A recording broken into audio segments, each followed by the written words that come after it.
오늘 알아볼 종목은 우리에게 비교적 친숙한 아프리카TV입니다.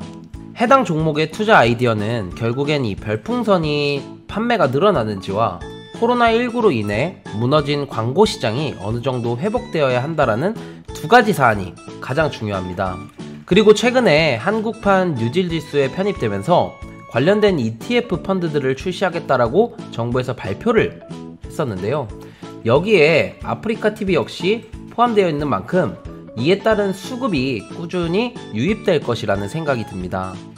사실 아프리카TV는 2020년 2분기에 실적이 굉장히 좋았는데 그럼에도 불구하고 주가의 움직임을 살펴보면 3월에 주식시장이 폭락한 이후 일정 부분만 반등을 하고 꾸준히 우상향하지 못한 채 횡보를 하고 있었습니다.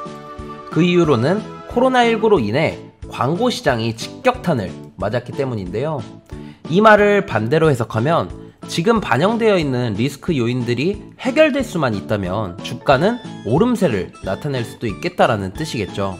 그리고 내년 실적 전망 역시도 굉장히 좋은 흐름인 가운데 PER이 50배 미만이고 ROE가 10% 이상인 굉장히 안정적인 종목 중에 하나입니다. 사실 아프리카TV의 매출 구성에 있어서 가장 중요한 건 별풍선이 얼마나 BJ들한테 지급이 되느냐의 여부인데요. 그리고 그 안에서 얼마나 신규 BJ들이 유입되는지 역시 관건입니다.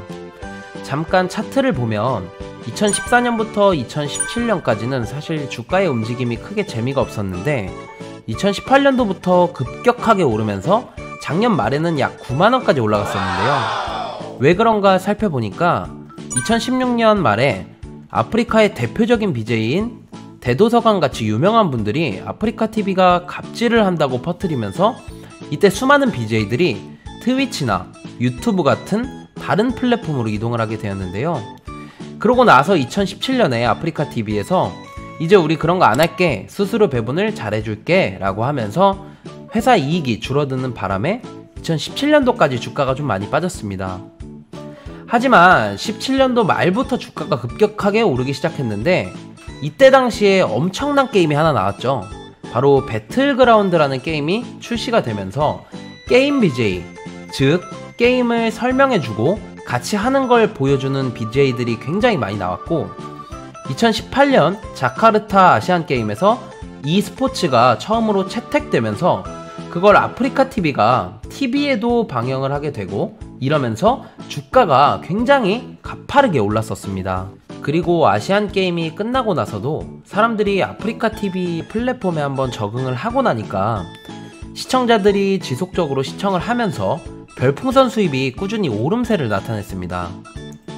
실적을 살펴보니까 2017년도 저점을 기준으로 2019년 3분기까지 높은 성장세를 보이면서 주가 역시 계속 올랐는데 이후 2019년 4분기부터 조금 빠지긴 했지만 코스닥 코스피 지수가 더 오르지 못한 것도 있을 것이고 2019년 4분기부터 2020년 1분기까지 영업이익이 역성장하면서 주가가 하락을 했었는데요. 그런 상황에서 제가 최근에 아프리카TV를 좀 유심히 봐야겠다라고 생각이 든 이유가 있었는데 우연치 않게 매출 구조를 살펴보니까 2분기 매출액은 8.8%가 늘어났는데 영업이익은 전년 동기 대비해서 11%나 늘어났습니다. 현재 코로나19 때문에 전체적인 광고 시장이 안 좋았죠. 실제로 광고를 하는 회사들이 이익이 급감하다 보니 광고비를 줄이기 시작했는데 이런 상황 속에서도 이 정도 매출 수치라면 하반기에는 충분히 더 좋은 모습을 기대해도 되겠구나 하는 생각이 들더라고요. 사실 아프리카TV가 본업에 대한 저렴한 이미지 때문일지는 몰라도 매출이랑 영업이익만 놓고 본다면 엄청 훌륭한 기업입니다. 지난 3년 평균 ROE가 23% 정도 되니까 높게 유지되고 있다고 봐야 하고 매출 성장세나 영업이익 성장률 역시 엄청 높게 추정이 되고 있습니다. 그래서 2017년부터는 이 성장 기울기가 가파르게 올라가고 있고요. 작년 4분기부터 올해 코로나19로 인해 광고 시장이 타격을 받고 있지만 광고 시장이 조금 회복된다라고 가정했을 때 다시 과거의 영광 수준까지도 주가 회복이 가능할 것으로 예상해보고 있는데요. 앞에서 제가 아프리카TV가 별풍선이 매출로 잡힌다라고 말씀드렸는데, 이 회사의 사업 부분별 실적을 자세히 살펴보니까 크게 4가지 사업부로 나뉩니다. 첫 번째는 플랫폼 서비스, 두 번째는 광고, 세 번째는 멀티 플랫폼, 네 번째는 기타 사업부로 나뉘는데요. 그리고 여기서 플랫폼 서비스라고 하는 건 별풍선을 가리킵니다. 여기에서 약 전체 매출의 80% 정도가 나온다라고 보시면 되는데, 올해 1분기에는 18%, 그리고 2분기에는 19.5%, 전년 동기 대비 성장을 하면서 높은 성장률을 꾸준히 유지하고 있습니다. 그러니까 일단 이 회사의 주력 캐시카우인 별풍선의 매출은 꾸준히 성장을 하고 있다고 보는 게 맞을 거고요. 별풍선이 많아진다라는 건 유명한 BJ들에 대한 별풍선 공급이 계속해서 이루어지고 있다라는 뜻이겠죠. 그에 더해 신규 BJ들 역시 계속해서 출연을 해야 한다라는 건데, 일단 매출상으로는 경쟁력을 갖고 있다라고 볼 수가 있겠습니다. 여담으로 BJ 랄랄이라고 하는 분이 있는데요.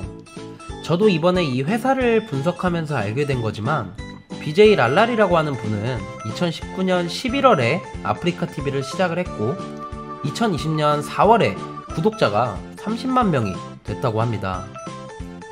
이분 팬이 된 건 아닌데 여러가지 컨텐츠를 제공하는데, 그동안 아프리카TV는 철구, 대도서관, 쯔양 같은 100만 BJ들 말고 과연 신규 BJ가 나올 수 있을까에 대한 의구심이 가득한 상태에서 BJ 랄랄이라는 케이스가 좋은 사례가 되고 있는 거죠.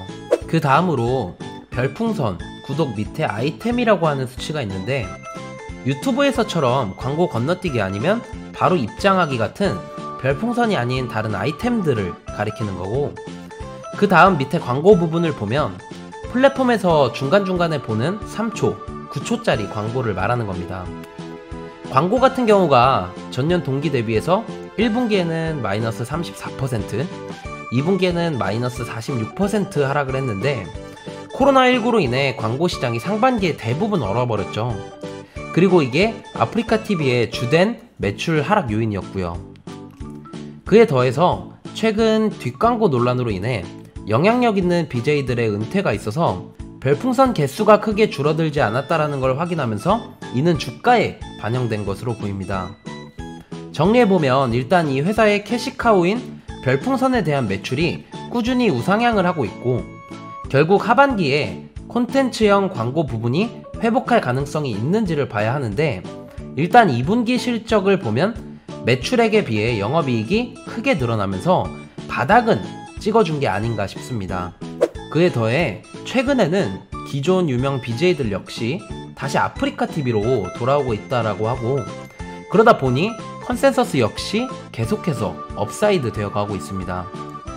현재 PER은 19배 정도로, 컨센서스를 쭉 보면 14배 정도가 바닥이었고 최고가 23배 정도니까 19배에서 23배 구간까지는 충분히 먹을 수 있는, 수익을 누려볼 수 있는 구간이 나올 거라고 예상이 됩니다. 오늘은 아프리카TV에 대해서 살펴보았는데요. 최근에 주식시장이 가파르게 올라서 어디에 투자해야 할지 초이스하는 게 굉장히 어렵다라고 합니다. 아프리카TV라는 종목도 함께 유심히 보신다면 좋은 결과가 나올 수 있지 않을까라는 생각을 해봅니다. 영상이 도움이 되셨다면 구독과 좋아요 부탁드리고, 다음 영상에도 유익한 내용으로 인사드리도록 하겠습니다.